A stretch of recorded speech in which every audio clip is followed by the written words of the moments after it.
Bonsoir, la neige, le verglas, la galère qui continue, d'autant que, comme prévu, tout le monde en Île-de-France s'est réveillé ce matin entouré de blanc, des routes absolument impraticables et des recommandations pour ne pas emprunter des réseaux secondaires non fréquentés, des perturbations dans les transports en commun, un train sur deux, voire un sur trois pour ce qui concerne les RER, les services de protection civile qui font état d'une alerte météo orange qui devrait encore affecter le département dans les prochaines heures. Il est stipulé que le verglas très fréquent et des épisodes de vent violent, ajoute-t-on, nécessitent une vigilance particulière. Alerte météo valable jusque vendredi 1h du matin. Il y en a qui suivent ou qui croisent des saleuses sur les routes, il y en a qui disent ne jamais les voir. Eh bien, la ville de Linas est à l'initiative d'un petit service bien utile. La municipalité, qui dispose d'une saleuse, l'a équipée d'un GPS. De ce fait, la population a la possibilité, en se plaçant sur le site qui lui est consacré, de suivre la progression de la saleuse en question en temps réel et rue par rue. Alors, pour savoir si les abords de votre résidence va être désenneigés, eh bien, il faut se rendre sur www.gps14.texat.fr et le mot de passe, c'est évidemment Linas. Avec les intempéries difficiles pour les marchands ambulants de s'approvisionner. D'ailleurs, ce matin, après une nuit glaciale, il était très difficile de trouver un marché ouvert à Massy ou Palaiseau. Les camelots ont dû affronter le froid pour s'installer. Petit coup de projecteur sur un métier quand même difficile, Aurélie Colombel. Ce matin, habituellement, le marché couvert du Pileux à Palaiseau est ouvert, mais aujourd'hui, personne n'a réussi à venir.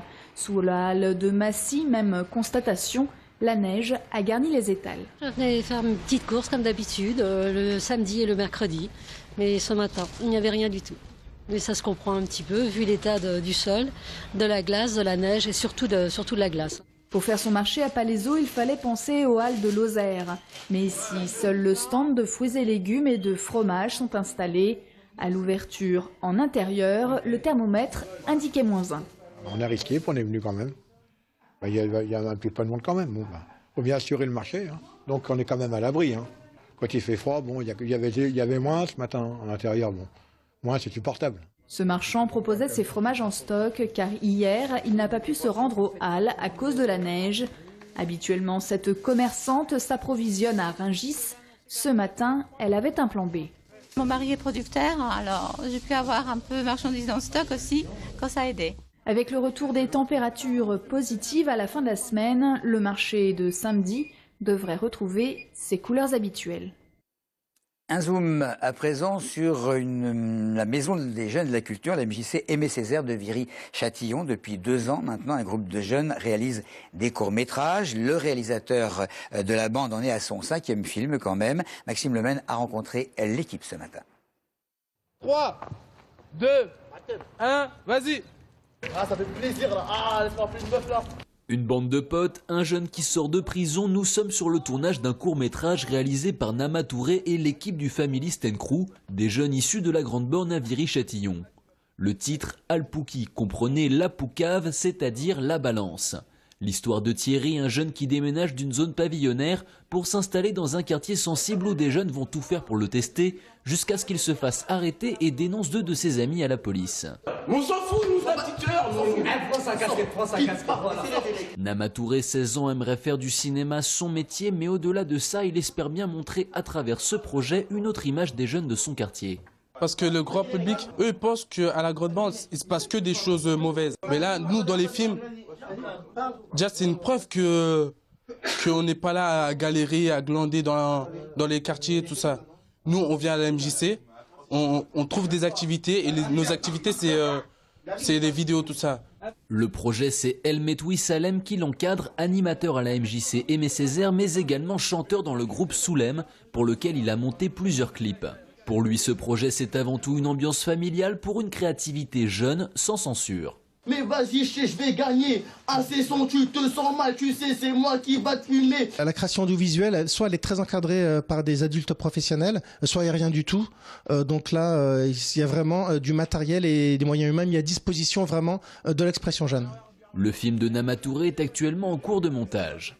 Déjà repérée lors du concours Regard Jeune sur la Cité, l'équipe espère bien se lancer dans un projet de plus grande envergure, la réalisation d'un long métrage. Le conflit à la poste de Morsan, rappelons que les mouvements de grève ont été stoppés en entendant des précisions sur les projets de restructuration de la direction et qui pourraient peut-être mettre un petit peu de temps à se concrétiser. Beaucoup de fumée noire au Vatican, c'est loin de Morsan. Au bout du 3e ou 4e scrutin, toujours pas de successeur à Benoît XVI. Alors on sait que les cardinaux français n'ont quasi aucune chance d'être élus par leurs homologues. Et ils ne font pas partie des favoris. Cela dit, on se souvient peut-être que Jean-Paul II avait été élu au 8e tour uniquement parce qu'il fallait départager les deux favoris de l'époque. Alors à propos de favoris, qu'en pense-t-on en Essonne? On parie sur un pape brésilien, un Canadien, un Africain, un Italien. Petit témoignage de rue. Je pense que toutes les nationalités sont bonnes à partir du moment où la personne est bien. Ça dépend, polonais ou italien? Je sais pas, martien ou Jupiter, un truc comme ça, enfin loin quoi. Moi ça n'a pas d'importance. Okay. Moi je ne fais pas de distinction. J'ai entendu il y a quelqu'un de Ghana qui peut-être, je crois que ça va pas être lui, mais ça peut être bien. Qu'il soit chinois, noir ou je sais pas, qu'il soit américain, anglais, africain, c'est pas un problème quoi. Pas de préférence pour sa nationalité. On peut faire une exception cette fois-ci en prenant un Africain pour voir ce que ça peut donner. Alors là, pour le coup, je suis pas fermé à une nationalité. Vraiment, un pape, pour moi, c'est international. Du côté du Brésil, pour changer, hein, pour pas que ça soit juste européen, pour avoir un peu plus d'ouverture sur le monde. Je voudrais que le prochain pape soit belge, comme ça, on pourrait avoir une biais du Vatican.